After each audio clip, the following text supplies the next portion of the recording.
The following program is underwritten by the generous support of Associates of Glens Falls and Loomis & Lipan Insurance. Since 1852, they have been assisting both businesses and individuals across the country secure the most comprehensive insurance products available. Associates of Glens Falls and Loomis & Lipan are one of New York's largest independently owned insurance agencies. Public affairs programming on Look TV is underwritten by the generous support of Pinnell's Restaurant, classic Italian-American food since 1922, and Stored Tech, technology solutions for computers, networks, and phone. Stored Tech, your technology, our passion. 1922, Babe Ruth debuts with the Yankees. WGY signs on air.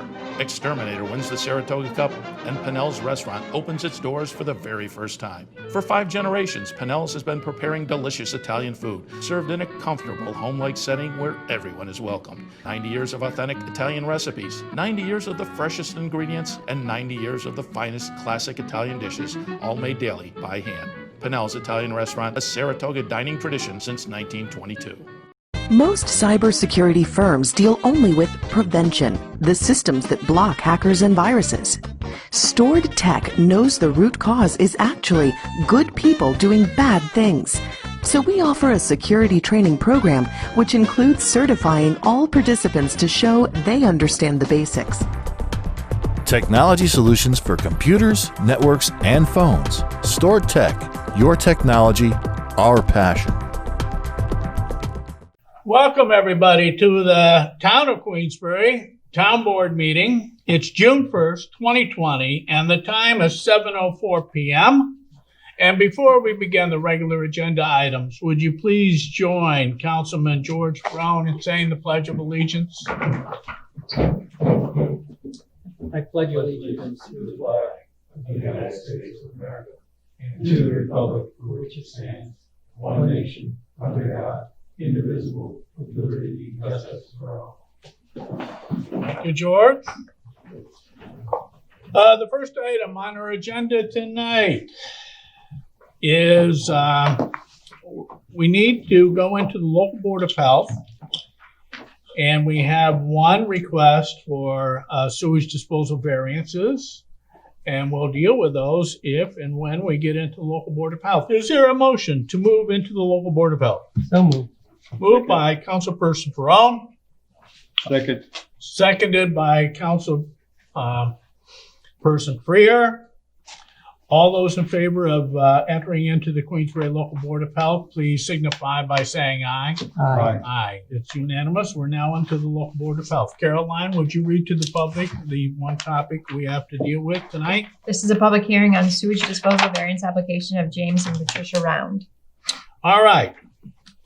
James and Patricia Round live at 34 Pershing Road and own 34 Pershing Road. They need to put a new septic system in. It's a replacement absorption field. I shouldn't say septic system. All they're doing is replacing the absorption field. And they are requesting 3 variances. 2 foot, first variance, 2 foot from the northern property line in lieu of the required 10-foot setback. Second variance, 2 foot from the eastern property line in lieu of the required 10-foot setback. And third variance, 18 feet from the structure in lieu of the required 20-foot setback. So we have Tom Hutchins is here, I see, from Hutchins Engineering. Would you like to come forward and explain and describe this system and why we need variances? Sure. Good evening, Board. I'm Tom Hutchins on behalf of applicants the Rounds. This is a replacement absorption field. It will be replaced in the same location as the current field, although the new field will be significantly larger. What's in there now is a Elgin system from the early days of Elgin, and they were designed very, very small in their early days, and it's failed. So it's, I hope you've had a chance to look at the property. It's to us, it's the logical replacement. We are asking for property line variances of 2 feet to the property line, which is the town right of way, which is somewhat deceiving because it's quite a ways away from the road if you look at the property. and then 2 feet to the easterly property line, and we're going to replace the Elgin field with a stone absorption bed. Existing tank will be pumped, inspected, and upgraded if necessary. Sometimes the baffles are bad and need to be replaced, but other than that, it's a replacement field. Okay. Any questions for Mr. Hudson? No, I mean, it's a pre-existing condition, right? So basically, you're just putting it in the same place. I notice they have a big backyard, but I wouldn't think they would want to go to the expense of having to change everything all the way into That would be a significant changeover, and there is a big swimming pool in the big backyard that isn't on our plan, but there is a pool there, so it would. All right. Any further questions? When are we gonna get septic in that area? I'll entertain a motion for the septic variance for now. We'll discuss that later. Are you going to open the public hearing? Oh, I'll open the public hearing on this. Thank you. Anybody from the public wish to speak on this? All right, what I'm going to do is I'm going to do 3 things from the public, and then I have a call in, and the number is 761-8225. If you have a call in on this resolution before us right now, we have a public hearing on James and Patricia Round's application for a sanitary sewage disposal variance. They live at 34 Pershing Road. The kind of system they're going to install was just described to you. And so there's 3 ways of doing this. We have the public present. I just asked them if they had anything they'd like to comment on in regards to this sanitary sewage disposal variance request. Second is I have a phone number, and that phone number is 761-8225. It's visible to both Zoom, because we are doing Zoom tonight, and we're doing YouTube tonight. So YouTube members, you are going to have to call in.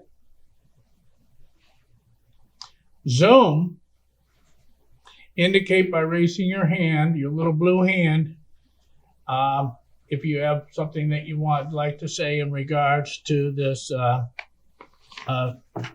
sewage disposal variance application for James and Patricia Round.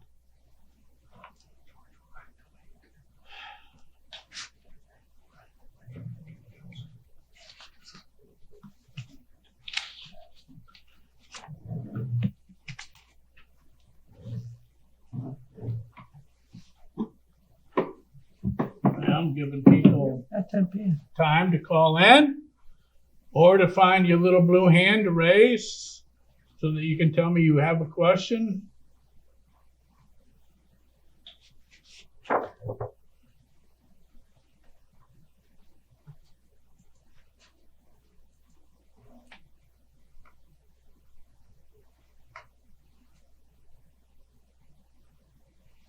George, I'll put you in as a panelist. Oh, okay.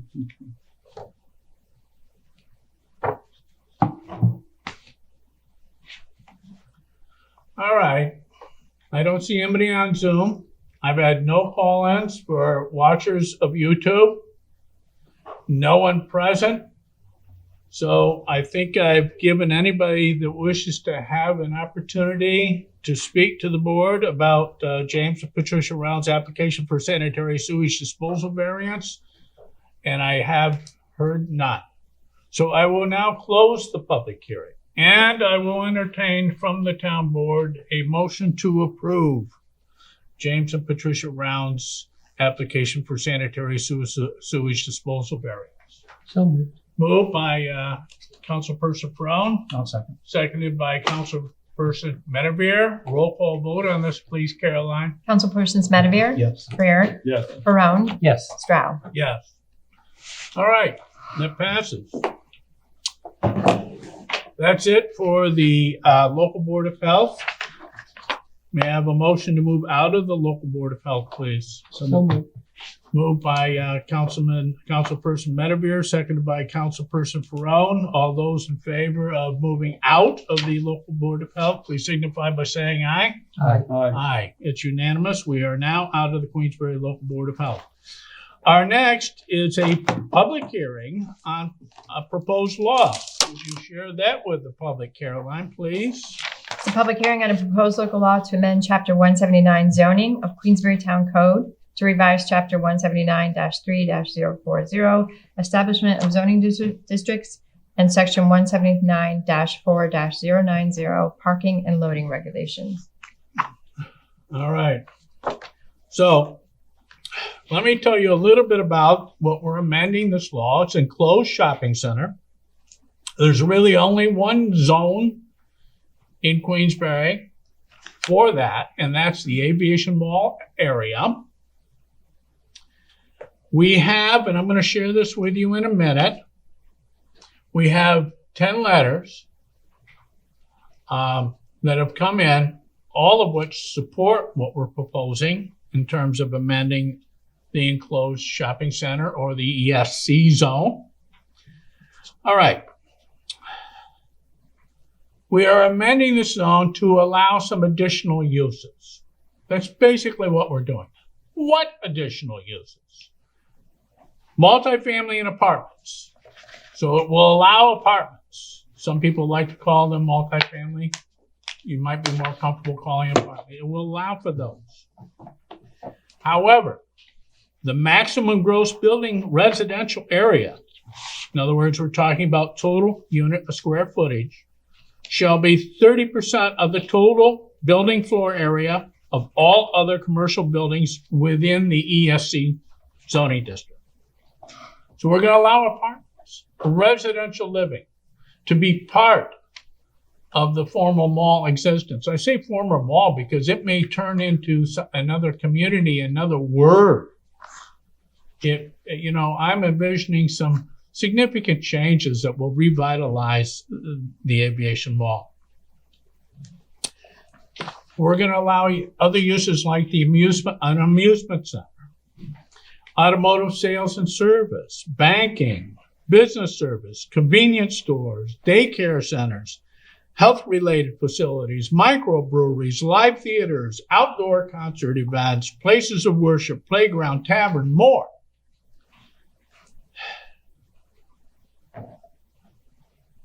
So we've added a lot of uses, and I'm going to explain why in a minute. The other thing that we did was made a slight reduction in the required parking spaces for apartments from 1.5 per unit to 1.25. Keep in mind, it's a mall with a lot of parking. All right, so why are we considering amending this zone? Well, as we know, the traditional retail nature of the mall has not been strongly successful.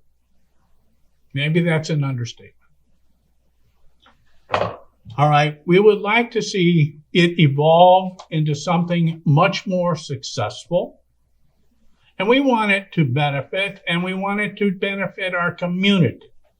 We want to do both. One can't exist without the other.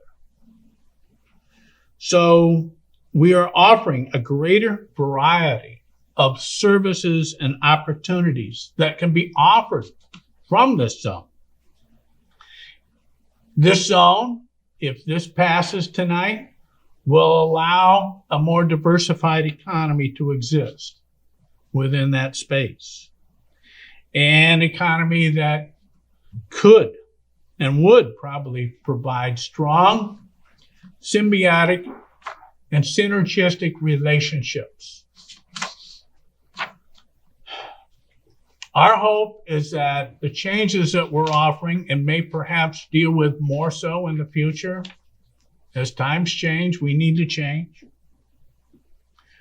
will help the mall become a mall of the future. It will in turn help make our economy more wholesome. It will help in turn to create a community feel for that area. And for those that live there, it's going to be a walkable community. A walkable community that offers professional services, entertainment, dining, shopping, and more in a walkable community. A new zone that will help them all energize internally. In turn, it will energize it as a destination point for others and a place where parking becomes lively again. Let us not forget that only recently did we allow hotels into the zone and taller buildings. And that was a great amendment to the zone. So we have a beautiful Hilton Home 2 Suites hotel on location. So, and at our insistence, the upper level, the hotel, the restaurant, and more is forthcoming, are going to be interconnected with the mall. And this is what we want to see, this interconnected nature. And they have worked with us on it. So that interconnection makes traffic management safer and saner and creates this interconnected relationship that we want and desire. Now, we don't know how long these zoning changes may take to effect a new dynamic aviation mall community. But we do know that the new proposed zoning changes will open new doors, new directions, and new opportunities for this zone. On a side note, some members of the planning board and some others have suggested, why don't we do a PUD? All right, we could.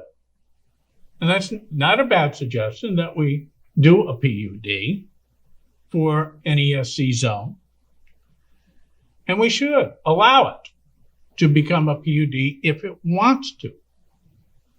But PUD, by definition, requires structure, requires advanced knowledge of how you're going to develop, and it then, in turn, kind of restricts you to that. We wanted to be more flexible. We wanted to be more dynamic, especially now, something that can occur rapidly, and for every little change, you didn't have to come back to us. So we didn't think the PUD was appropriate for this particular time. So the opportunity cost, go with a PUD or go with zoning more flexible, more dynamic, perhaps more unique, perhaps nothing else like it. We decided to go with the unique and nothing else like it. It may not suit the comfort level of some people, but we think the flexibility and the dynamics are needed to make things happen. So that's why we went in this direction. This will affect immediate change much better than a PUD could. So imagine yourself living in a community that offers you a beautiful place to live, the movie theater within walking distance, an open mic coffee shop, and you listen to your friends sing, several restaurants to choose from, a sports bar, shopping is right there, professional services are right there, and not to mention visiting your friends who are staying in the nearby hotel, all next to an interstate that you can get to Lake George, Saratoga, the Adirondacks very quickly. What a beautiful arrangement. Okay, now, here's what I'm going to do. I'm going to let the town board speak to this. And then I'm going to share the letters. I'm going to summarize them. I'm not going to read every one of them. I'm going to summarize the essence of each letter of support. Then I will open it to the public. So I'm going to open it to the public who's present here first. Then I'll open it to the public who are watching us on YouTube, and we'll call in on that phone number. And the third level of public participation I will seek is through Zoom. I have participants in Zoom. They may want to say something, and they have the ability as part of the audience to give me a flag, which is a little blue hand saying they'd like to speak. I will give them permission to speak at that time. So now I'll go to the town board, and then I'll do the support letters, and then I'll do the rest. So town board members, any thoughts you'd like to share at this time?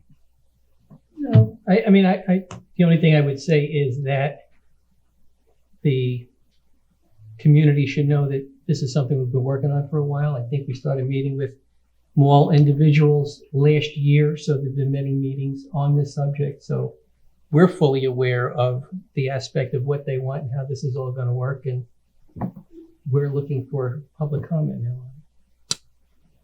And we do have a secret. So after public comment, town council Shackner will take us through the part 2 of the secret. And then if we get by that, then we'll entertain supporting this at this time or at a later point, whatever the board's wishes. All right.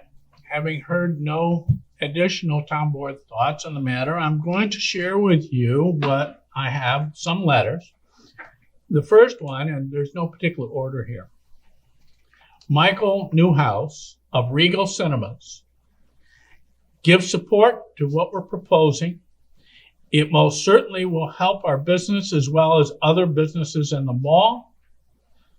The job creation project will help the entire community and represents a significant positive investment in the community and an asset to the entire community. Southern Adirondack Realtors, signed by Catherine McDonough and Louisa Craig Sherman. In summary, it's a support because their board has reviewed what we're proposing tonight and strongly supports it. SAR, which is Southern Adirondack Realtors, continually observes and monitors lifestyle changes that impact the real estate market.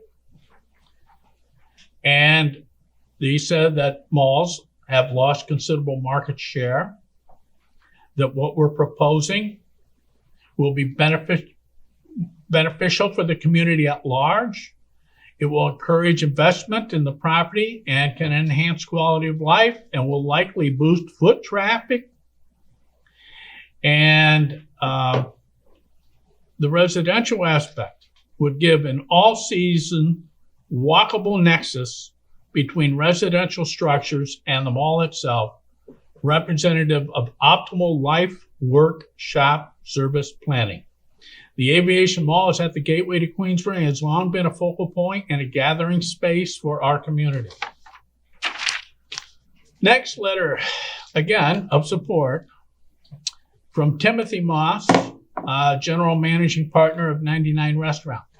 This project will create more jobs, bring more residents to the community. It will help grow our business and will help attract more businesses to the mall and the surrounding area.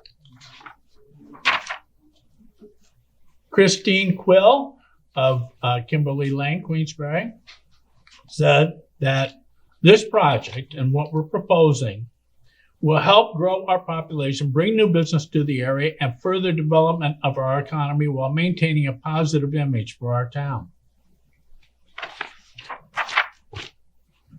Michelle Strait. She is the Director of Community Relations, Veterans, and Community Housing Coalition. The Aviation Mall is a vital part of our local economy, supplying over 900 jobs, significantly contributing to our local county and tax base, and that this residential project will have a creation of the influx of jobs to the local economy, provide new employment opportunities, will allow Queensberry to compete with other local destinations, to retain residents and attract new residents to live, work, and spend money in the local economy. Pyramid as a company is very forward-thinking, and they have been an asset to our community. Approval for this project will allow the mall to further diversify its tenant mix and continue to adapt to changing markets, where malls are becoming more of a mixed-use development complex, along with dining, entertainment, hospital venues, office space, and residential living. NIMS. Chad Nims of Nims Outdoor Services and Tree Care by Stan Hunt says that what we're doing, or what we're offering, what we're proposing, I should say, will offer opportunities to maintain the grounds and buildings themselves for years to come. My business looks forward to this type of growth and all the possibilities regarding work and services that I may be able to provide. Another letter, of course, of support, John Myers, owner of E1 Rentals. This mall could provide and be a project that is a driver for economic growth, provides for additional opportunities for the local population as well as young professionals coming to the region, bringing new shopping, dining, entertainment tenants to the region. This project will assist in the town's vision to take advantage of the community's high quality of life and experience the benefits of economic development and growth. Another letter of support from Michael Biddle. And Michael Biddle is listening in on us. The ARCC, the Adirondack Regional Chamber of Commerce, supports what we're proposing, this amending of the ESC zone, tremendously help our community and the sustainability of the Aviation Mall property. The Aviation Mall has been a community leader in jobs and taxes for the town and county. Another letter of support from Sharon Reynolds. Sharon Reynolds says, in regards to the Aviation Mall, the proposed changes,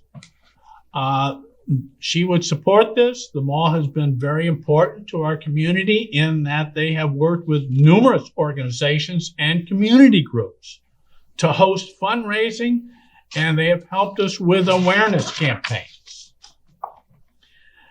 And last but not least is a letter of support from the Warren County Historical Society from Terry Rogers, the executive director. Talks about the economy, technology, and retail industry in general have changed drastically since the original shopping center commercial district was permitted. The changes that we're offering, apartments among others, will have a positive effect in our view. Efforts to keep the mall leased as shopping, dining, entertainment, and lifestyle center. It will assure its ability to continue to be an economic engine in the town of Queensberry. The mall will significantly enhance the quality of life, work, and play for Queensberry residents and visitors to the town and surrounding area. The Pyramid Management Group has been a proven partner with the town for many years through responsible stewardship of their property, ability to generate tax revenue for property, school, and sales, retail employment, and has been a center of the community in terms of outreach and awareness. So I summarized what the support letter said. We did not receive any letters not supporting what we're proposing. Okay.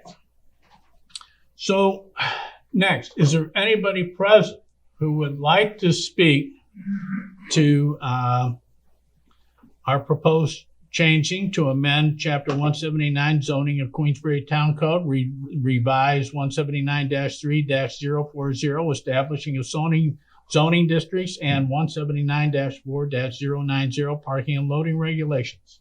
Anybody here in the public wish to speak to that? Yes, sir. Please come forward and identify yourself. John Laffer on behalf of the applicant. James Griffith, the mall manager, is here, and David Aitken from Pyramid is on Zoom. As George said, we've been working with the town for about 6 months to get to this point, and we appreciate the flexibility to get to this list of proposed uses. I don't have to add much to what the public comments and what the supervisor said, but I'm sure that this will be a win-win for the mall and for the town to make this just a better destination. So thank you for working with us. Okay, thank you. Anybody else? I'll just mention James Griffiths, General Manager of Aviation Mall, is present with us. All right, having nobody from the immediate audience, the on-site audience, who wishes to speak to this, and they are socially spaced. Some are wearing masks, depending on the comfort level, but if you do jeopardize that 6-foot social distancing, please put your mask on. All the furniture and everything was cleaned prior to this meeting. I'll just mention that. Okay, so our next segment is YouTube. Some of us are watching this on YouTube. I'm going to give you the opportunity, if you're watching, to call in. I have a phone here. I need to see caller ID.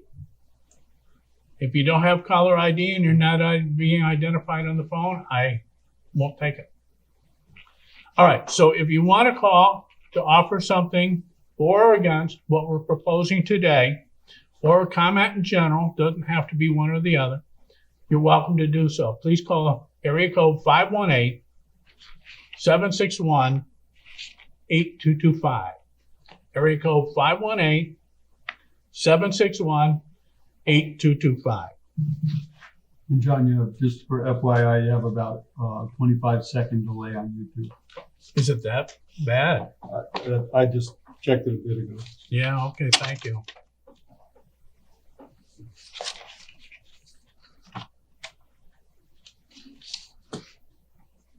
All right, while we're waiting for people, there's a 25-second delay, and so there will be a delay between those people out there who are watching it on YouTube and may wish to call in. While we're waiting for them, town board meetings. I had a couple of people say to me, no town that we know of in the region does what you do. In other words, we provide 3 formats. We've gone out of the way to be COVID responsible and provide you an opportunity to join publicly on site if you abide by our COVID rules to help prevent the spread of COVID. And you are abiding, and I want to thank the audience. But you're welcome to do that opportunity. You're still welcome to come up here. You notice that we took away the table and chairs. We don't want you touching anything that somebody else may have touched and we haven't had an opportunity to clean. The podium works well. Come up and speak, and then you may sit down. It works well. So we changed that format to accommodate.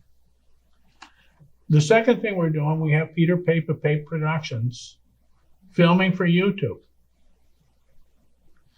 And so people that aren't familiar with Zoom, and not the people in government, we've gotten used to Zoom, but the people in large, they're not used to Zoom.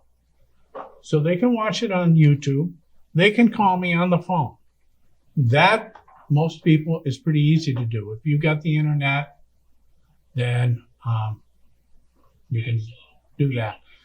The other format that we have is we have Zoom. And so I see who is currently on Zoom. And if you want to say something, I'll give you an opportunity in a minute because you're seeing me pretty much directly live. I guess there's as much as a 25-second. Usually it's 8 to 10 seconds. There is a slight delay in YouTube, but not in Zoom. So if you want to talk through Zoom, you will, and you will come through the Zoom camera that we have present here. Okay.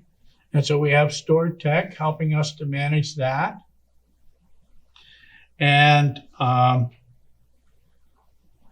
we also have Joe Barlow, Jesse Jackson, Look TV, and we're aired 3 times a week. All right, we're aired Tuesdays at 8, Wednesdays at 2:30, Sundays at 10. So what more could we do to be open and transparent? Okay. I don't know what else we do. So I think I've given everybody an opportunity to want to call in, I have not heard anybody. No one has called in. So we'll move to Zoom next. So I see Gina Mitzner, and Michael Biddle, David Aiken, you did have your hand up. Leo Lloyd, all right, you have your hands up. You'd like to speak.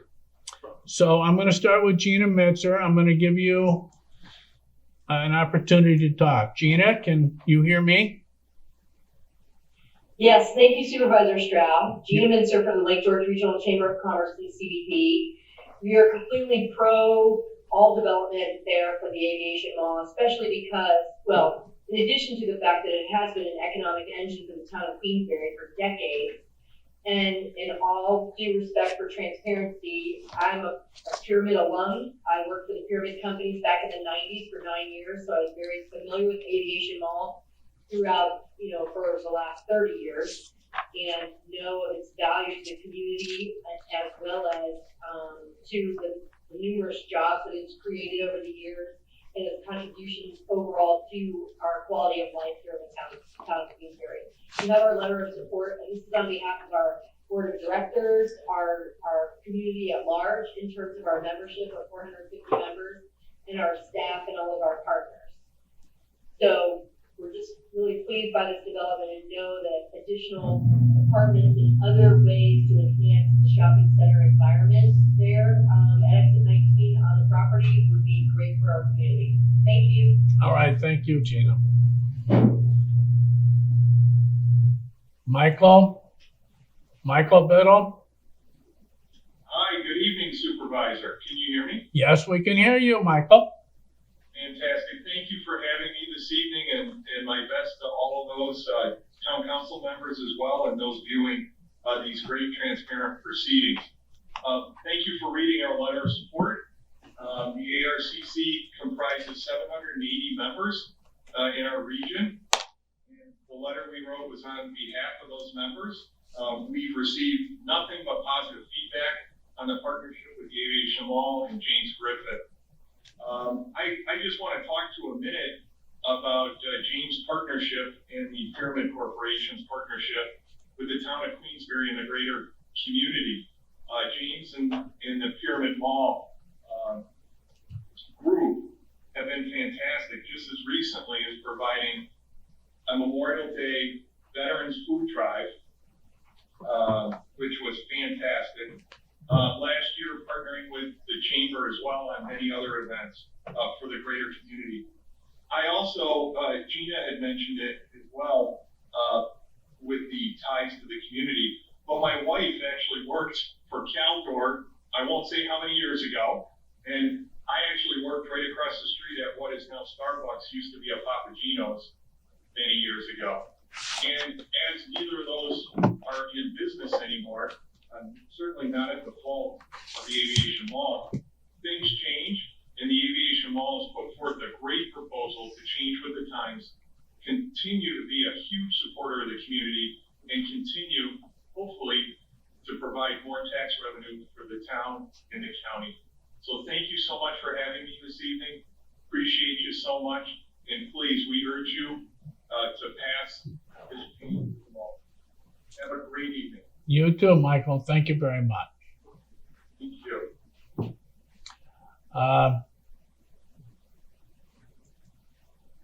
Next, we have Leo Lloyd. Leo, can you hear me? Yes, I can. Can you folks hear me where you're at? Yes, we can, Leo. I'm also in support of what's been proposed for the change in the mall. I'm the captain of the local Salvation Army. I've had a chance to serve in most of New England and now upstate New York, and I've seen this type of development happen in the greater Boston area, and I got to tell you, it's a huge success. We've worked the Salvation Army along with the Pyramid Group in many malls across upstate New York, and I think that they got the formula for success. So I just want to call in tonight and lend support to this proposal. You would know the Aviation Mall has been a great friend of nonprofits, a great friend of the community. They support us, donating space to us. We're able to give about 1,000 children presents because of the space they were able to donate. And most recently, we did a large drive-through food pantry up at the Aviation Mall that was supported by most of the nonprofits in town. So I just wanted to call in tonight and just really lend support to this idea. I think it's the formula for the future. I really do. Well, thank you, Lloyd, and thank you for all that you do for the Salvation Army. Okay. Anybody else on Zoom wish to speak to the board about the proposed zoning changes for the enclosed shopping center?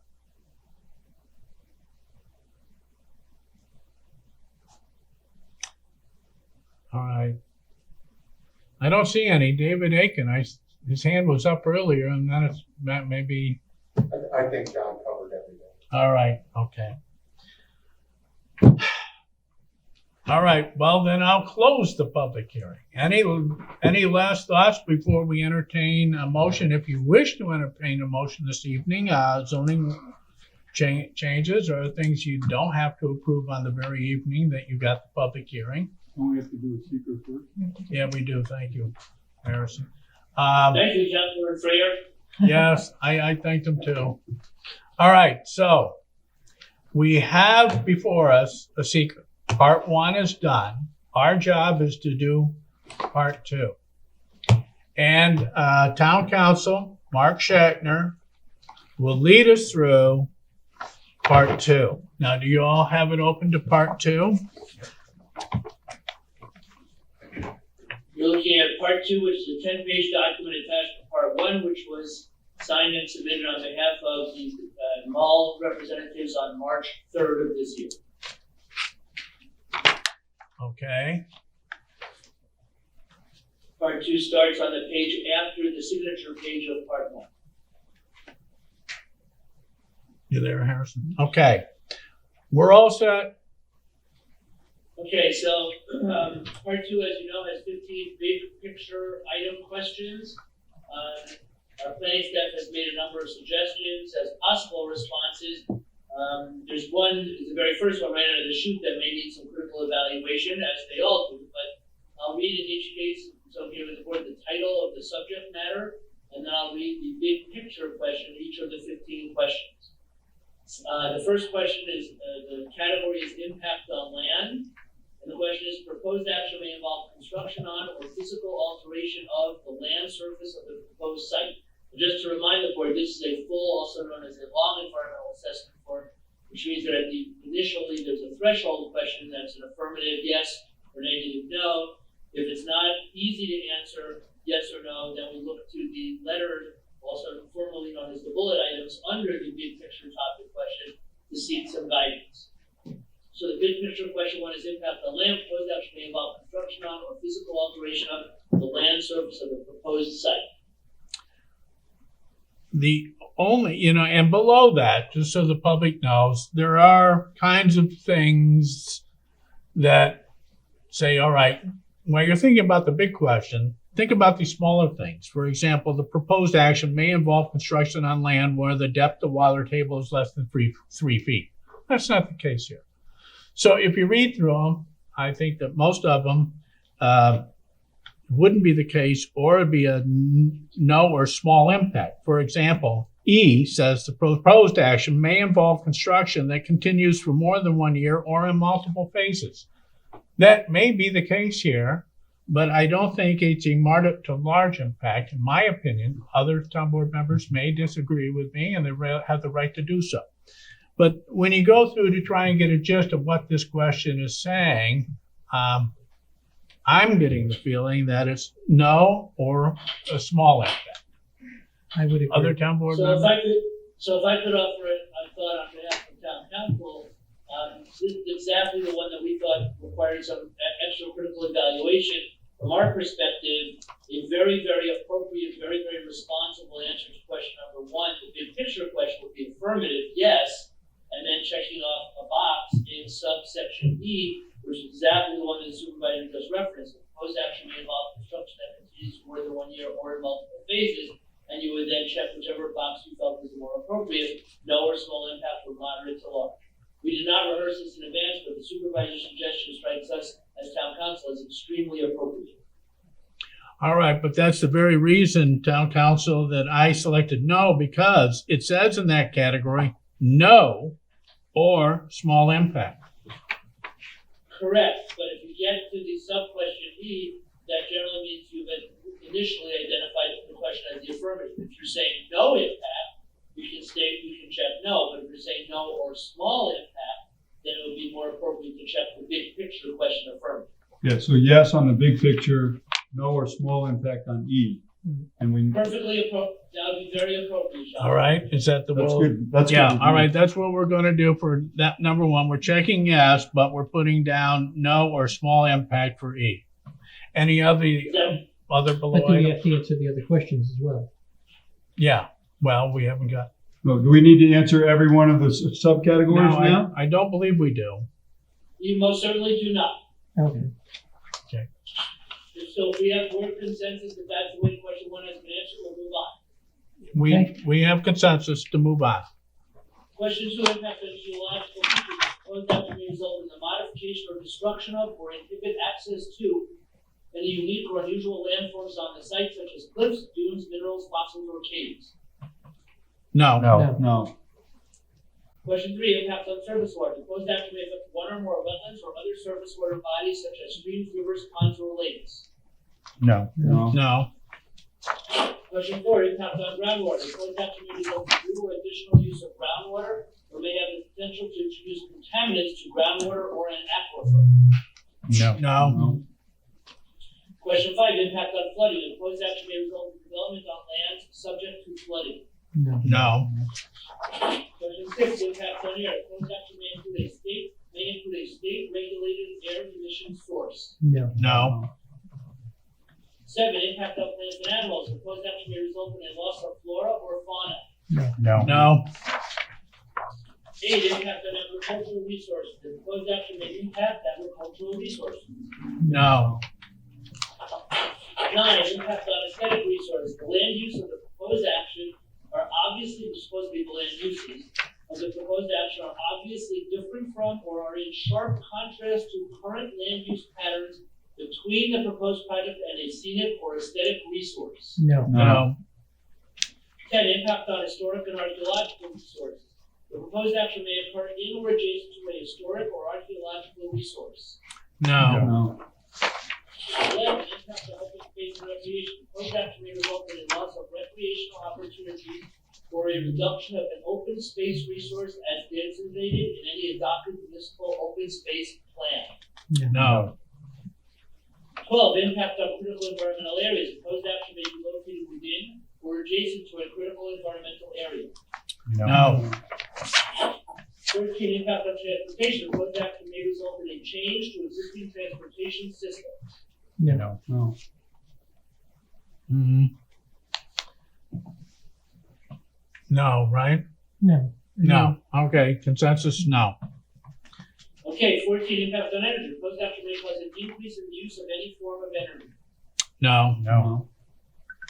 15, impact on noise, odor, and light.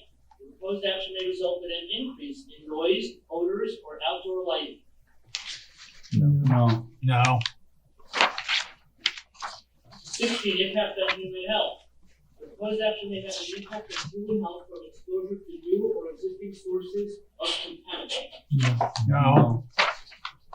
17 and 18 are the last two questions. Be careful because they are extraordinarily poorly worded as essentially double negative questions. 17, the title is consistency with community plans, and the question is supposed to be a question. It's not phrased as a question. Is the proposed action is not consistent with adopted land use plans. No. 18, consistency with community character. The proposed project is inconsistent with the existing community character. No. All right, we've completed part 2 of the environmental assessment form. You've answered 17 of the 18 questions in the negative or no. You answered one question, maybe question 1 in the affirmative as yes, but found the only test would have to be no or small impact. That completes your review of the environmental assessment form, and if you want to move on to resolution, you can. Okay, and in the resolution, it already says that we are declaring a secret negative declaration. That is correct. The first resolve actually constitutes your determination that the proposed legislation will not have any significant adverse environmental impact, and first resolved within the resolution. Okay. Thank you, Town Council Shatner. So we've done seeker. Any last minute thoughts before I? So Yeah. I would just like to say that for those who hear us use the term seeker all the time, and we're used to it, it's the State Environmental Quality Review Process and Act. So for those who don't know all these acronyms, I just wanted to point that out. Good point. Yeah. Yes, thank you. Good point. All right. So is there a desire to move this forward tonight? I'll make a motion to approve. Motion to approve made Second. by Councilperson Freer, seconded by Councilperson Ferone. Roll call vote on this, please, Caroline. Councilperson Sprayer, Yes. Barone, Yes. Stroud, Yes. Mattavir. Unanimous. Thanks, everybody. Good luck, guys. Well, that was easy. We thank you, and we hope to see you very soon. All right, James. All right, next. We have 9 resolutions before us tonight. I'm going to go through each resolution and explain that resolution to you. And if the public wishes to comment on any of the proposed resolutions, I will give you that opportunity in 3 ways. The people here first. Second would be the people from YouTube and call-in. And third would be the people on Zoom who wish to talk to any of the resolutions before us tonight. Now, if you have a topic that's town-related, you would like to talk to tonight, it's not related to the resolutions, because this segment of the meeting is for the resolutions only. I will give you that opportunity at the end of the meeting. In other words, at the end of the meeting, people here, people watching us at YouTube, people watching us through Zoom, I will give you a chance at the end of the meeting to talk to us about any town-related topic. Okay? But this portion of the meeting is just for the resolutions. Resolution 4.1, each resolution I will give the number in order. Town Clerk Caroline Barber will introduce the resolution and I'll elaborate, and then I'll move on to the next. So 4.1. Resolution to support the federal funding related to COVID-19 pandemic be directed to all municipalities regardless of population size. Regardless of population size, the federal government recently enacted a coronavirus aid, relief, and economic security. In other words, most people know as the CARES Act, to address economic fallout from the COVID-19 pandemic. $150 billion fund for states, tribal governments, and units of local government with populations in excess of 500,000 people were entitled to this. Well, we had another whereas. Less than 0.5% of the municipalities in the entire United States meets this population threshold. And in New York State, there are 933 towns. 931 are ineligible for direct federal funding under CARES Act, including the town of Queensberry. Towns provide essential services to 9 million New Yorkers and town residents, including but not limited to ambulance, police, fire protection, building and code enforcement, highway maintenance, and have continued to do so throughout the ongoing health crisis. And whereas COVID-19 pandemic has created significant financial stress for local governments in New York State, as an estimated $2 billion in sales tax revenue has been lost, as well as other sources of revenue. And whereas the depletion of different revenue sources for local governments combined with lack of funding will result in reducing essential services and shifting the costs onto real property taxpayers, many of whom are experiencing their own financial stresses. So therefore, it be resolved that Queensberry Town Board hereby calls upon the United States Congressional Representative Elise Stefanik, Senator Kirsten Gillibrand, Senator Charles Schumer to support federal funding related to COVID-19 pandemic to be directly delivered to all municipalities, regardless of population size, including the town of Queensbury. 4.2. Resolution authorizing contracts for employee group health and dental insurance plans with Empire Blue Cross Blue Shield effective July 1st, 2020 through June 30th, 2021. All right. We've had another dental program. But Empire, as you know, we started off with a 10% increase.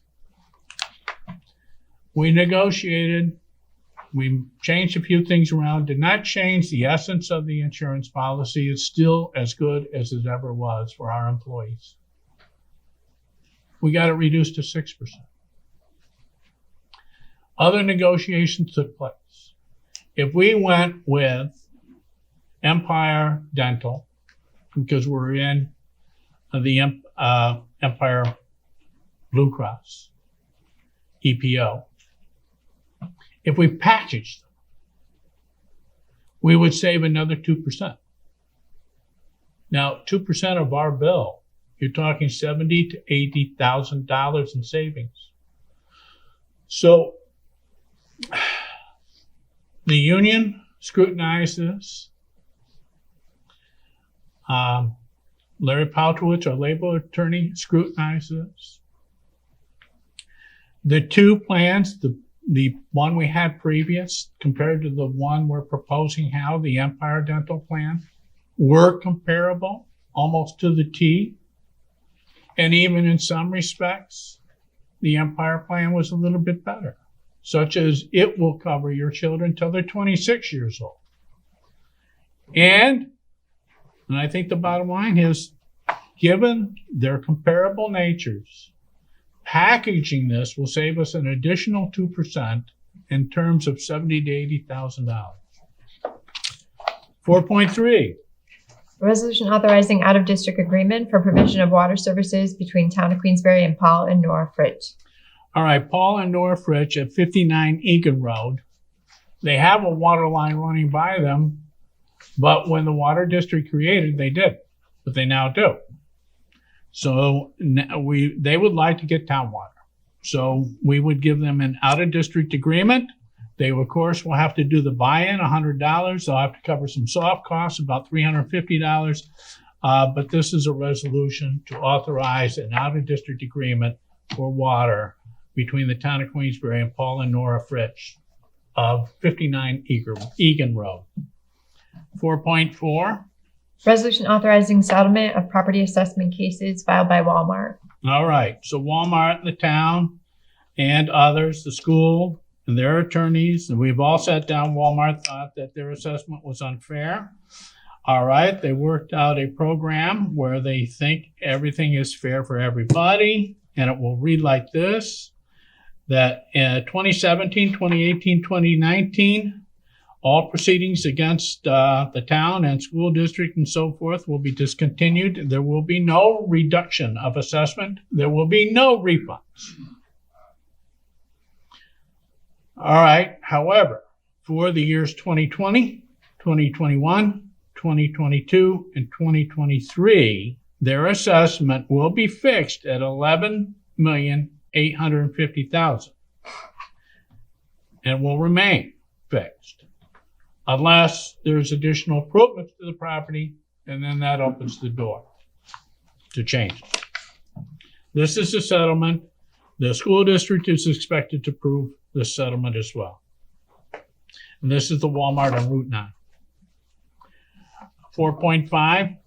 Resolution authorizing commencement of Supreme Court action to enforce code against non-compliant property located at 32 Homer Avenue. All right. This home burned down some 10 months ago.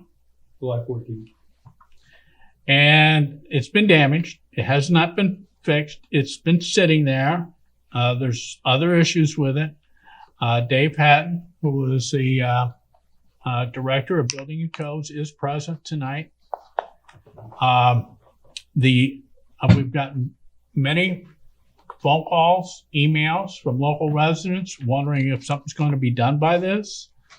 We've tried to bring about some change that would be good for the neighborhood here. because the structure is unusable and unsafe. And we haven't seen anything yet. And so this starts code enforcement, Supreme Court action against this property. 4.6. Resolution authorizing purchase of one 2021 model HV 507 International 4x4 single axle cab and chassis, and two, a 2021 model HV 513 International tandem 6x4 cab and chassis with plows and spreaders for highway department. All right. This has been in the making for a while. Highway Superintendent Dave Dool is present tonight.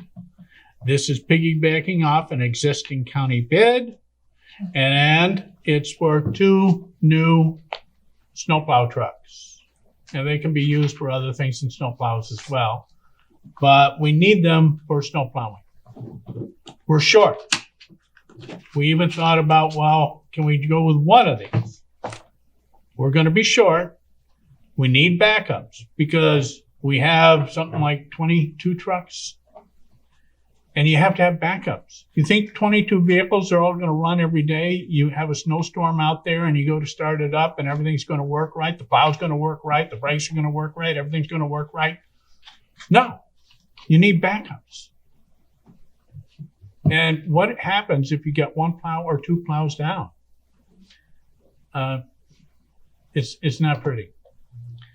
Dave has talked to the town board and pretty much convinced us, given we know that times are going to be tight next year, maybe it's time to buy these vehicles this year. Now we have the money. Next year, maybe a different story. We set the money aside. The money's in the budget. He's got the money in his budget. So it's for two 2021s. One's a single axle. The other one's a tandem. One is to replace a 2002 International with engine failure that was already sold. We need to replace it. The other one is, it is to replace a 1998 International tandem plow truck with 173,000 miles on it that wouldn't pass inspection. We already sold that too. So we're down two trucks. All right, so the single axle is $219,238.78. And the tandem is $243,953.92. And you're going, wow, aren't you? They're expensive. They are expensive. That's one reason why we're building a garage to house these units in. They're $250,000 a piece. Let's not keep them outside or keep them where they're too tight. Let's keep them where in a building designed to keep these very expensive vehicles. All right. But this is a resolution to purchase two new vehicles, snowplow basically, for the highway department. 4.7. Resolution approving an audit of bills warrant of June 1st, 2020. All right, audit of bills. Bills can't be paid until this town board approves them. This is the bills with run date of May 28th and payment day of June 2nd, 2020, totaling $846,293.07. 4.8. Resolution ratifying adoption of a revised Town of Queensberry COVID-19 pandemic response plan. All right. Every 2 weeks, we work with department heads, we work with the community, we work with the county, we work with the town board to upgrade our pandemic response plan. Make sure that we're staying at the level that's appropriate and safe for our employees, safe for the public, and yet get some business done. It is now 38 pages. Okay. 4.9. Resolution authorizing Fourth Amendment to intermunicipal agreement between Queensberry Town Board on behalf of Queensberry Consolidated Water District and Town of Morel. All right. This is an effort to get Southlands Falls, which has some maintenance issues, some water from the town. And so this is just an agreement to give them some water while they do their maintenance. They don't know, this is good until October. So they don't know if they're going to do their maintenance, so they get to it between now and October. They know that. So in the meantime, we'll supply them with some water if the town board approves it. You say give, but we're gonna charge them for it, right? Oh, yeah. We charge them $2.02 per thousand Okay, I just want gallons, them to get on it. which is a darn good price. You know, where else are you going to get water for $2 for 1,000 gallons that's purified and all that? So those are the resolutions before us. So again, the process is I'm going to give the people on site an opportunity to speak to any of the 9 resolutions before this board tonight. Then I will give YouTube people an opportunity to speak to it by doing call-in 518-761-8225. And third, I'll give the Zoom people who are on an opportunity to speak to any of the 9 resolutions before the town board tonight. First, let's go back to the public. Any member of the public wish to speak to any of the 9 resolutions before this town board tonight? Seeing no member of the public. All right. YouTube folks. Right there. Peter Pay. Peter's got it on the number, area code 518-761-8229. Now, while we're waiting for them,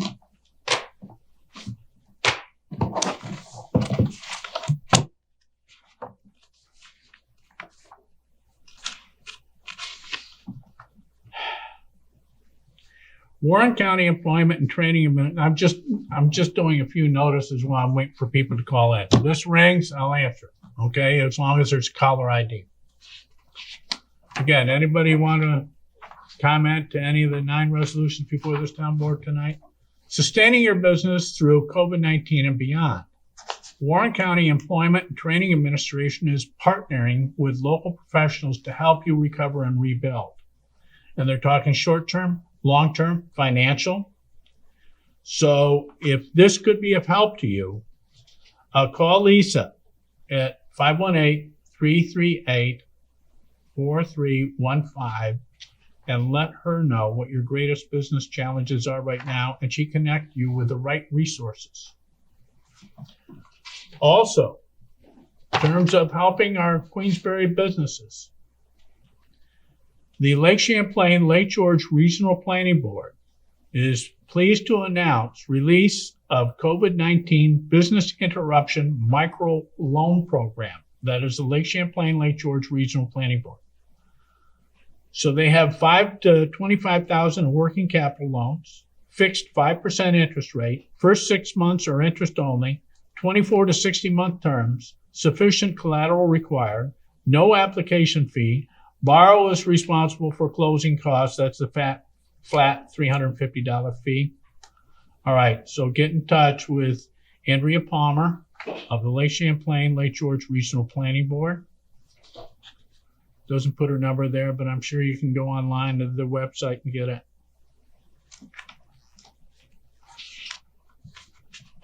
All right, no phone calls from YouTube people yet, so there's a 25-second delay.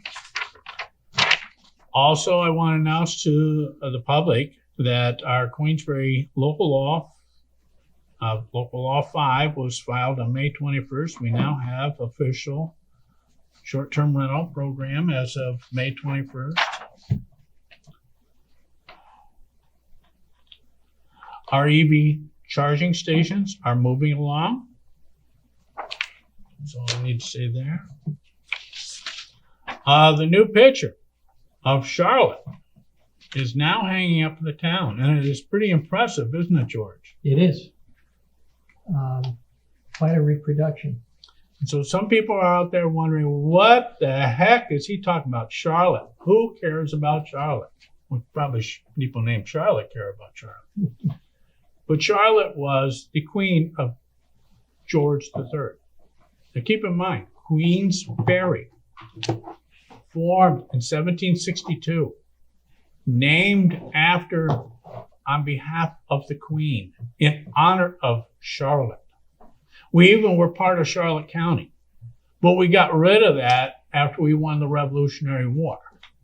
So Washington sounds better, doesn't it?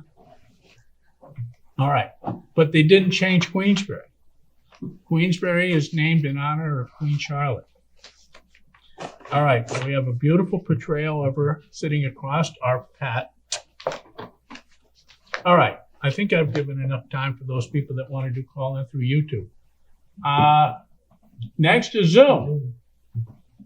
Anybody on Zoom, put your little blue hand up if you want to talk to the town about any of the 9 resolutions before the town board tonight.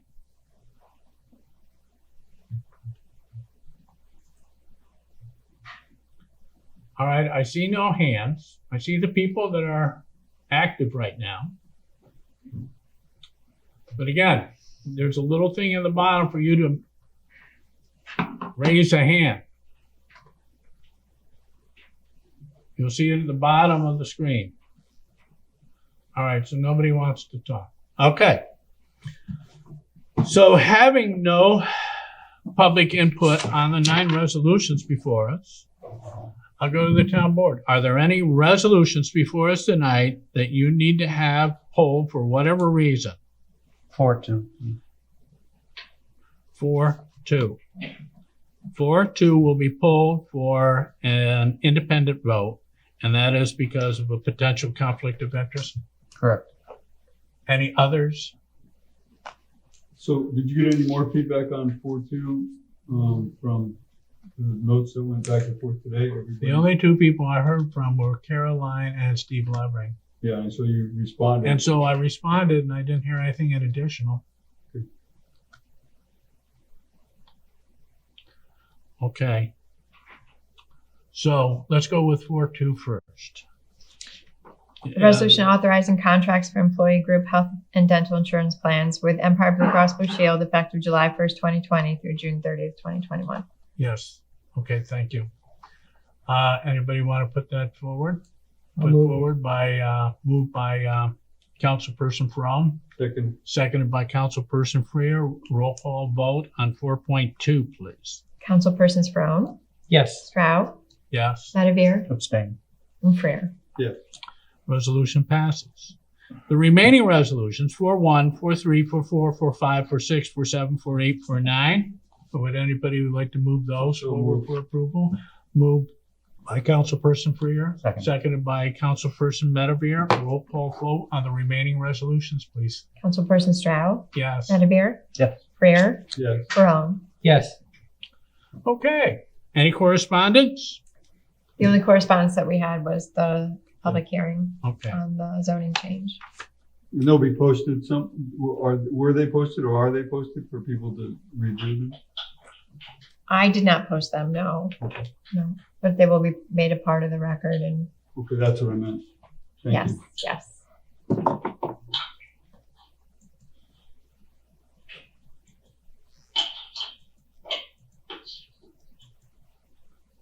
Well, someone asked a question.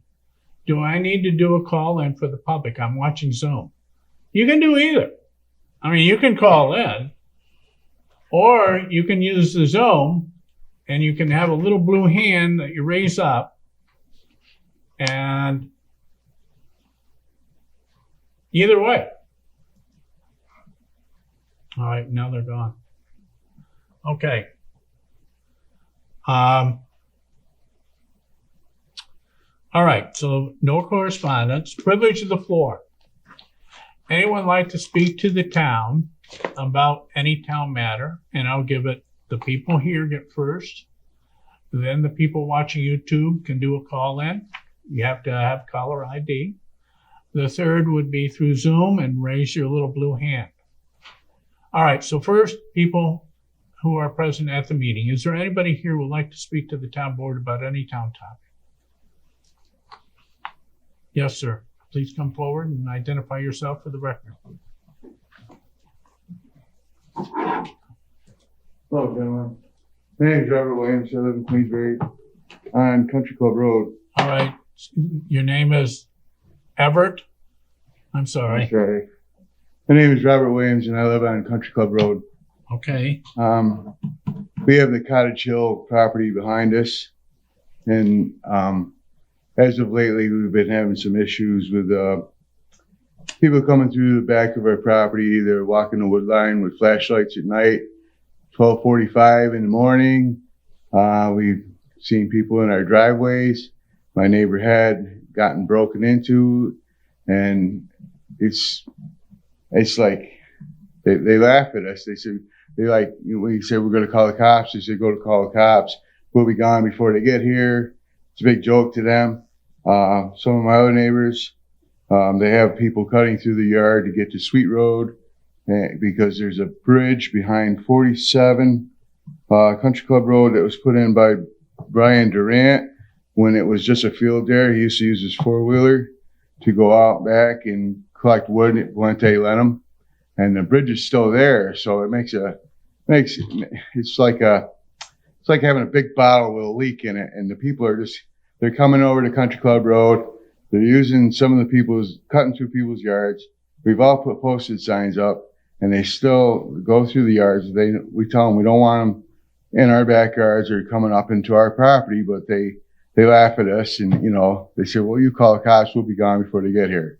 It's like, I'm starting not to feel too safe because we had four men out behind our house one night. My daughter had gotten up to let the dogs out, and the dogs were barking.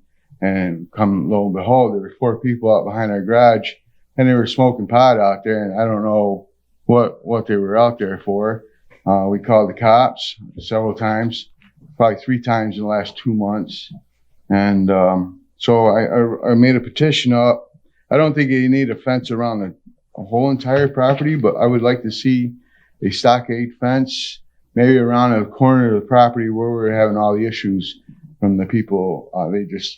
They laugh at us. They think it's funny. They just come to our land, and they don't have any respect for other people's property. So, and we've heard them going through our cars at night. We've heard it woke up to hearing the door shut on our car. So, I have one neighbor, 2 houses up. He signed the petition. His car was broken into last fall, and we're thinking they're coming all from behind our property because of that bridge. And there's like a pretty good walk path back there, and we see them with flashlights at nighttime. So I didn't know if I could do anything, but I have a letter. I wrote something up. I didn't know if you want to read it or I could read it to you. It basically says everything that I just said. So Mr. Williams, do you have contact information so that I can get a hold of you once I find out more information? I can put my number on there, my phone number. Yeah, would you please? And I have someone else here that would like to speak on our behalf too. That she lives out in front of the said bridge where they're cutting through the property. And Paula Norton's had him coming through her property, and her son was a state police guy. He was sitting in the truck, and he witnessed somebody going through a yard. He sat in the truck until they left, and then he went in and told his mother that they had cut through the yard, and she approached him and told him that she didn't want him cutting through a yard. But I mean, if they're not going, they have posted signs, I have posted signs, and they're still coming up in there. There's no regard, no respect. So which side of Country Club Road are you on? We're on the side right behind Cottage Hill. Well, we have pretty deep lots, so our lots are like 450 feet deep. So there's quite a bit of land between us and the house. There's a little stream back there. There is a swampy area. That's why I think we only need a fence around the corner where they're cutting around, because it's fairly easy to get through there because the swamp turns into a little stream plus they have the bridge there. So I'm not asking for the whole property, but I would like to see something to make it a little harder to get out behind our properties, because last year we had a lot of break-ins in Windcrest, and we're afraid to leave our house unlocked or windows open because they're coming up in the middle of the night. They're in our yard, so there's no reason for that. And we don't know who lives back there. We have kids that play in our backyards, and we like to feel like they're safe back there. So, Have you approached it with Rich Skimmerhorn? Sarah has. So, I can give you. Would you like to read this, or it has signatures on it? Yeah, so please submit them to the town clerk, okay, Caroline Barber, and all right, I just put your contact information so I can get a hold of you, Mr. Williamson. Okay, I'll write my name and number on it, and I'll let you speak to All Sarah. right. Okay, thank you. Sarah, do you wish to come forward? Sure. Good evening. My name is Sarah Sullivan. I live at 47 Country Club Road. So I live in the house where the bridge was built directly behind. There is a very substantial path that cuts through the woods to that bridge. And several times I've had problems with people coming through. I would say at least 12 times I've caught people. I've asked them to leave and they laugh at me. And I'm not talking about kids. If it's a bunch of 10-year-olds, I'm not frightened, but I have young children at home who like to play in the backyard. I don't want to watch them the entire time. These are generally people who are 25 and older, who should know better than to trespass. I did call Skimmerhorn's office and I visited the rental office at the Cottage Hill apartments, townhouses, whatever. The woman at the office basically laughed me away. I did get a number for Skimmerhorn's direct office. I left messages and requested that the bridge at least be taken down because I think that would deter a lot of people. But even now, I think they can cross at other points and a fence perhaps would be the best resolution. Whose property is that bridge on? So the bridge, the property that goes directly behind my house is kind of odd. It goes out to Bay Road. I don't recall the number, but it's kind of an old style, maybe Victorian home that sold. It has 25 acres and the bulk of their land is wetlands. And then it goes back and it has a weird skinny little 50-foot wide strip that goes behind my home, my neighbors to the south, and I believe the Norton's house. And the bridge goes from Skimmerhorn's property, I believe, to that 50-foot wide strip of land that goes to the other property. All right, I'll take a closer look at this, Miss Sullivan. And Thank you. see what we can do. I have Mr. Williams's contact information, and so at least We'll keep in touch. okay. All right, thank you. Okay, thank you. Thank you very much. You're welcome.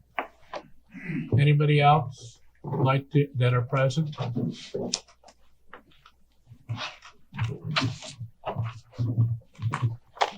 Dave Duell, Town of Queensberry Highway Superintendent. I just would like to thank this board for their continued support and recognizing our need to continue to update our vehicle fleet and with our maintenance moving forward. I just want to say thank you for supporting us. Well, See you. while you're up, David, I think you need the thank yous. You gave me a call on Friday evening about 6:30, 7 o'clock. You said, I got to come over to Hudson Point to take a look at the devastation over there because the tornado, we didn't know that it was a tornado at the time, but a tornado had befallen that neighborhood. So I immediately came over and you and I toured the place and you're right on. I mean, I can't remember such dense devastation Yes. of any particular neighborhood, such as the Hudson Point neighborhood. And then Saturday morning, I met you again to discuss, what we're going to do to clean up. You discussed how you're already behind because the cleanup this year has been hugely abnormal in terms of the amount. And we've tried to deal with that at the Luzerne Road deposit area with bulldozers and everything else, but we're dealing with it. Well, we didn't need this. So you and your guys, to help these neighbors out, I was over there this morning too. Okay. Helping them out. I mean, it's not something we have to do. Our job is to make sure the roads are clear and safe.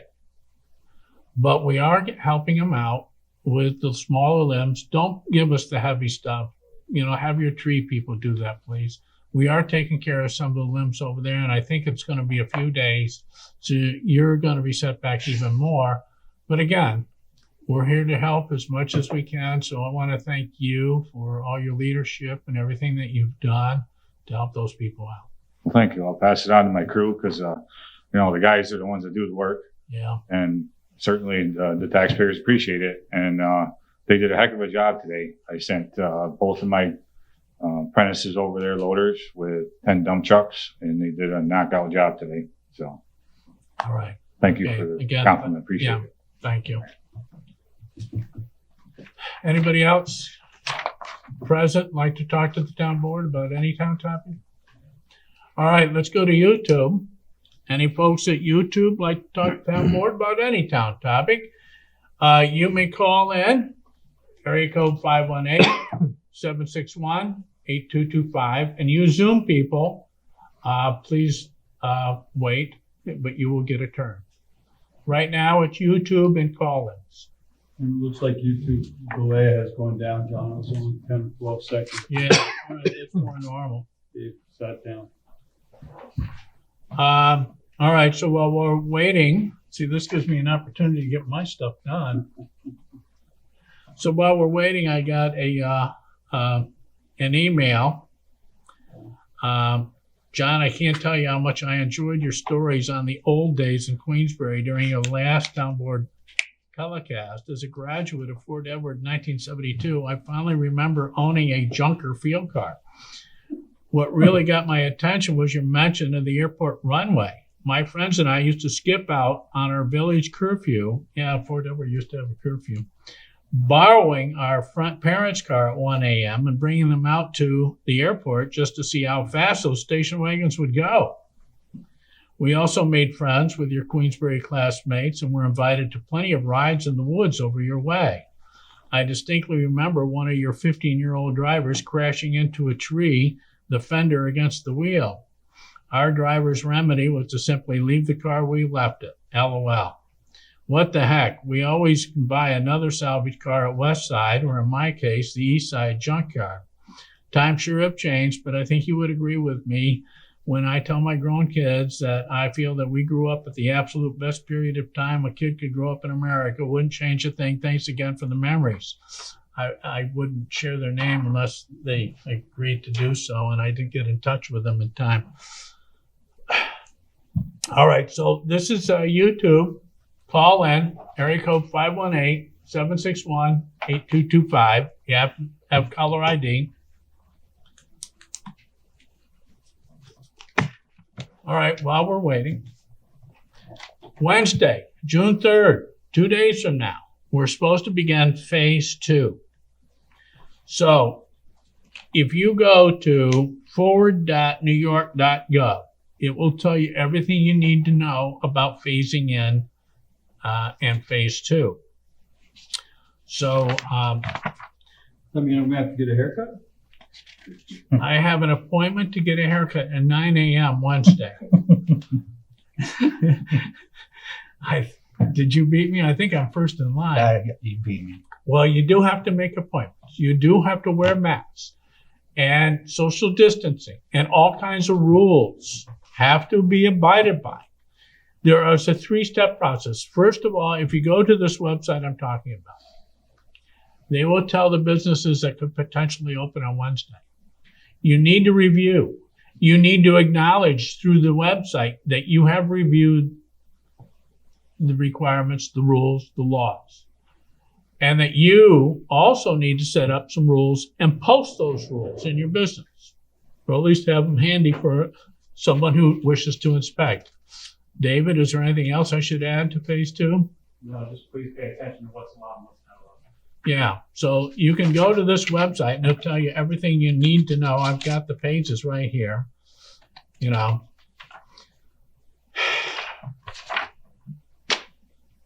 All right, well, I think I've given enough time for anybody that wants to do a YouTube call in. So now we'll move on to Zoom. I do see 2 people who wish to speak to the town board, and I'm going to take them in order in which I allow. First is Tim McNulty. Tim, can you hear me? Tim McNulty? Yes, I can hear you. Can you hear me? Yes, we can hear you, Tim. Fine. How are you today, sir? I'm fine, thank you. How are you? Good, thank you. Thanks for the opportunity to speak. I'd like to take the opportunity to applaud the town board's efforts for full transparency and to reach out to the town via Zoom and all your other opportunities to get people's input and get people's concerns. Going back to the last 2-week-ago meeting when we had the rental discussion, I was impressed by the fact that several town council persons discussed conversations they had with their constituents, reference the proposed changes. I think based on an empty chair there, it's obvious to everyone that Ward 4 is still not represented. And I was wondering if you could give an update on the efforts to go forward to reach out to the people that are interested in the job and also for the upcoming election, sir. Yes, Tim. We're proposing to reschedule the meeting to interview the 5 Ward 4 interested parties, one of whom is present at the town board meeting, and 2 are present with Zoom meetings. I see you. And we're looking at doing the 17th, starting at 6 and maybe going to 8:30 for interviews, allowing about a half an hour per person. So if the 17th works well for everybody, we'll go with that. So I'll send an email out tomorrow asking you if the 17th works, okay? Yes, sir. Hey, thanks for that. You're welcome. Yeah, and we appreciate your interest too. Anything else? No, thanks. Have a good evening. Thank you. All right. Anybody else from Zoom? I did see one little blue hand. Now it's not there. Let me see. There's one up here. Travis Whitehead, you did have your hand up. All right. I know Travis knows how to work that. Maybe answer this question. Oh, maybe that did. All right. So having no other interested parties to speak to the town board on any town topic. Excuse me, John.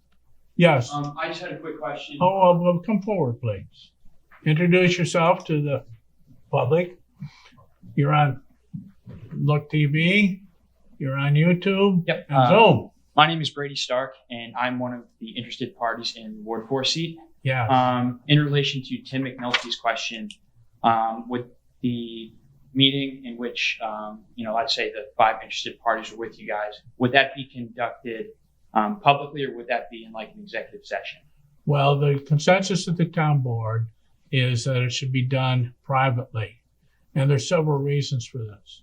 One is we wanted to go in alphabetical order just to have some arrangement, that the people who got interviewed first, okay, weren't at a disadvantage to those that were interviewed later, because the people who sat around and listened to the other interviews got to know the questions and answers, got to see the facial expressions, got to pre-read us.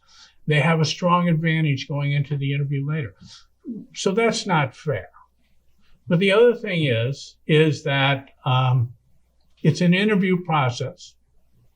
What we're doing is legal. It's allowed by state law. And we thought that interviewing you individually, you'll be more frank with us, and we might be more frank with you than having the world watch us. Good or bad. There's some good to that. There's some bad to that. I know that. I get it.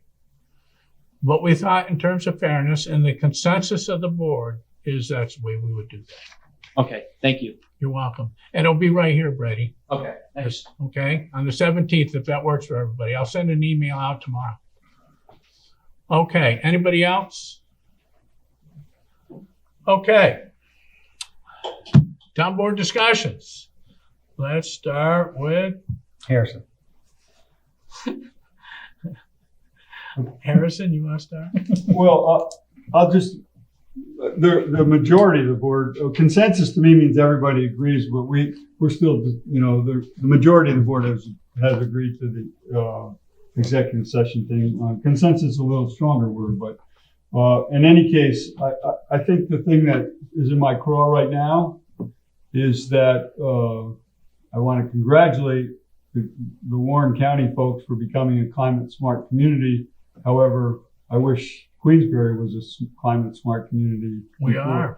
Before they, well, we're not certified. So it's on the agenda to get done. We're meeting on June 4th, and we'll get that bronze certification and then work on a silver. All right, good. So that's really the news for my activities. All right. George, anything? I'm going to follow up on Harrison's comment regarding consensus of the board on the public to executive session. I relinquished to the will of the board, and I was, based on emails I read, it looked like you and Harrison and Tony were in favor of executive session. I was in favor of having it as an open meeting, so I just wanted to make that clear. That's fair. But I wanted to commend the highway department and our superintendent. Just going back to those highway trucks, I mean, replacing a 1998 and 2002, a gosh, it is 18 and 22-year-old vehicles. I don't think any of us keep our cars around that long, and we have vehicles that are servicing the town. So that's great that you have our vehicles last that long. The other thing I just wanted to mention, I know I talk a lot about Glens Falls Hospital. I do serve on that board, but I just wanted to thank the community for their support of Glens Falls Hospital. I think the folks over there on the front line have really appreciated this. They do continue to serve the folks that do have COVID, and there are a lot of people who are from nursing homes and senior homes and that they're in the hospital now with COVID that they're serving.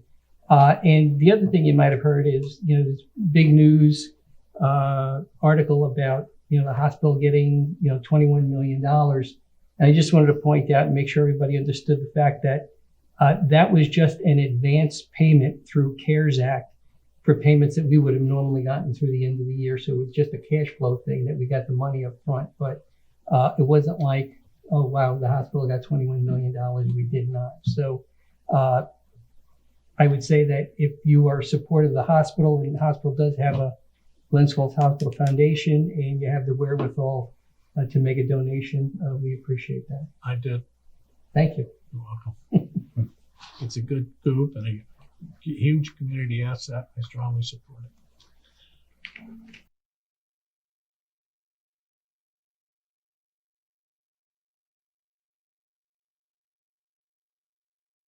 Stay very long because I was only in the way, but by the time I got there, which was a little before 9, Yeah. you guys had most of it cleaned up. The roads were all accessible.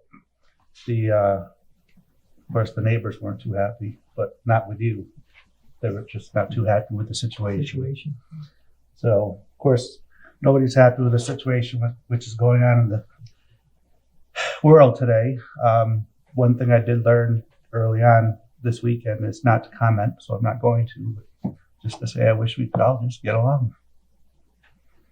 So that's it for me. Okay, thank you, Tony. Good words of wisdom. Talking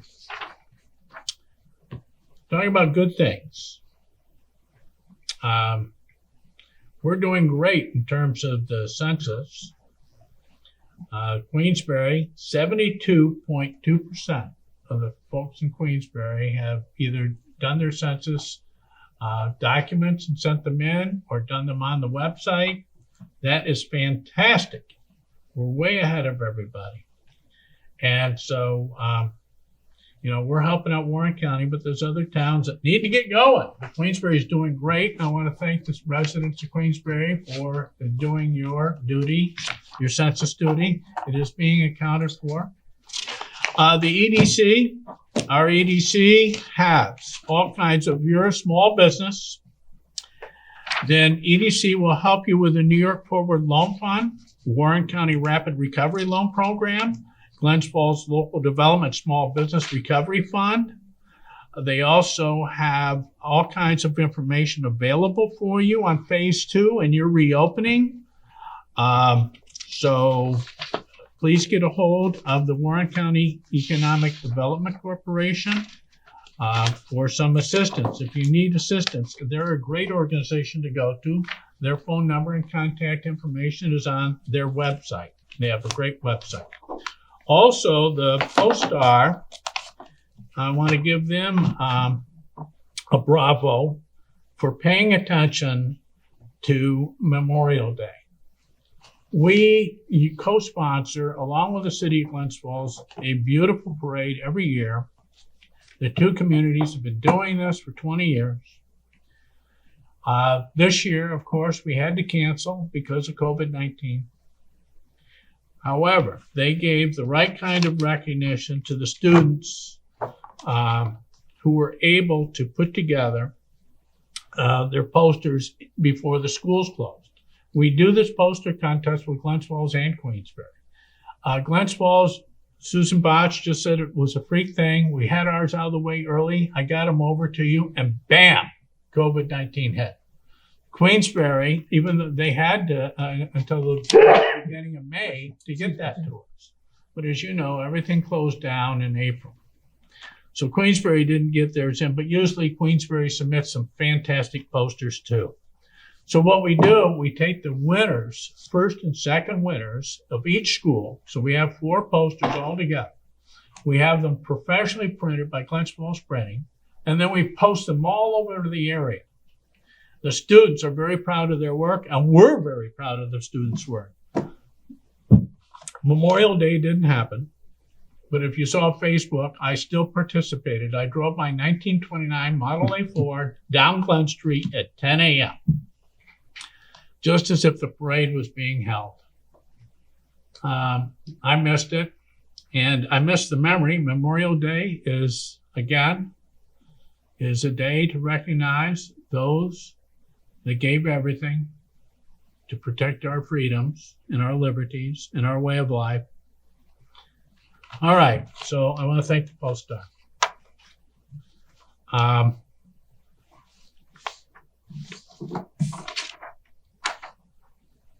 Okay. See, it's good that I get all this other stuff out of the way. Yeah, very nice. Well, yeah. Because I had a lot of stuff and count it all together. Okay, anything else for the good of the order? Nope. All right. Well, I want to thank Peter Pape, Pape Productions, Joe Barlow, Look TV, the audience. Thank you for coming. Town Clerk Caroline Barber, the town board. Thanks, everybody. Motion to adjourn? So moved. Moved by Councilperson Prong, seconded by Councilperson Medevere. All those in favor say aye. Aye. We're now adjourned. The following program is underwritten by the generous support of Associates of Glens Falls and Loomis and Lipan Insurance. Since 1852, they have been assisting both businesses and individuals across the country secure the most comprehensive insurance products available. Associates of Glens Falls and Loomis and Lipan are one of New York's largest independently owned insurance agencies. Public affairs programming on Look TV is underwritten by the generous support of Pinnell's Restaurant, classic Italian-American food since 1922, and Stored Tech, technology solutions for computers, networks, and phone. Stored Tech, your technology, our passion. 1922, Babe Ruth debuts with the Yankees. WGY signs on air. Exterminator wins the Saratoga Cup, and Pinnell's Restaurant opens its doors for the very first time. For 5 generations, Pinnell's has been preparing delicious Italian food, served in a comfortable, home-like setting where everyone is welcome. 90 years of authentic Italian recipes, 90 years of the freshest ingredients, and 90 years of the finest classic Italian dishes, all made daily by hand. Pinnell's Italian Restaurant, a Saratoga dining tradition since 1922. Most cybersecurity firms deal only with prevention, the systems that block hackers and viruses. Stored Tech knows the root cause is actually good people doing bad things. So we offer a security training program which includes certifying all participants to show they understand the basics. Technology solutions for computers, networks, and phones. Stored Tech, your technology, our passion.